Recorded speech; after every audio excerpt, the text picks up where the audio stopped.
Muhabbet nafratdan avval dunyoga kelgan bo'lsa-mu, nafratdan taxt talashib boqmadi. Chunki oldi bilan muhabbatga taxtning lozimi yo'q.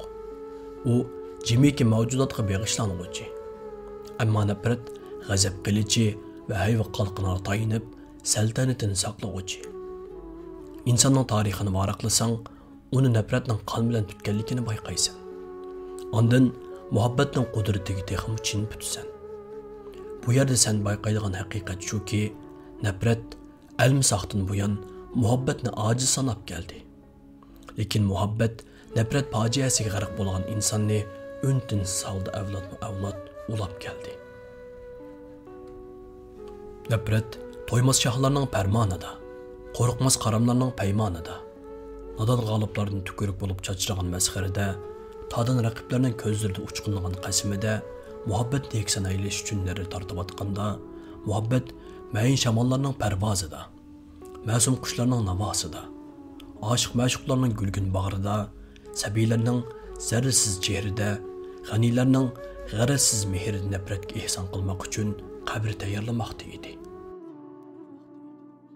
Shundoq, navoda muhabbat bo'lbisi edi, nafrat hatto qabrsiz qolgan bo'ladi. Nafratning hujumlari muhabbatning chekinish bilan mag'lub bo'ladi.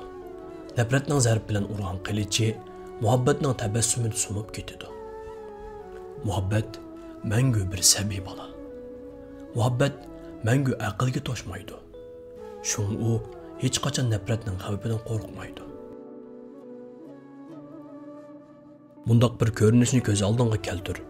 Bir top ko'zlari qonga to'lgan lashkarlar dushmanning shahriga bostirib kirib, rastlarga o't qo'yib, begunohjonlarni qirchab qilayotganda, bir gudak bola tolchiviq etini chapturganicha ularning qarshisidan chiqib keldi. Lashkarlar atamani uning qilichini devayligincha at chapturib bordi-yu, qon o'tolgan ko'zlari godakning nurli ko'zlari bilan uchrashgan paytda tamtirab qoldi va uni o'ldirmay atqa ortqincha elib mangdi. U godak dal muhabbat edi. Muhabbat pok va g'uborsiz bo'lg'achqa uningga tig'i ko'tirgan har qanday qabihni titrak bosadi. Ular uni elib ketib o'zlariga qilib chiqmoqchi bo'ladi. Lekin shu o'yida mag'lub bo'ladi.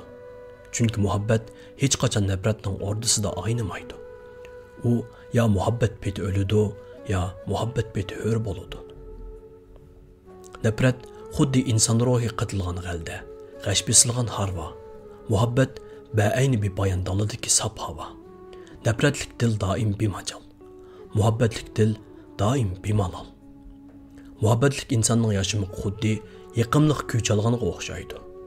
Uningdan o'z ruhimi, o'zgining ruhimi aram topadi. Nafratlik insanning yaşamı yirinliq yara chiqqanga o'xshash. O'zimi bir aram, o'zgimi bir aram.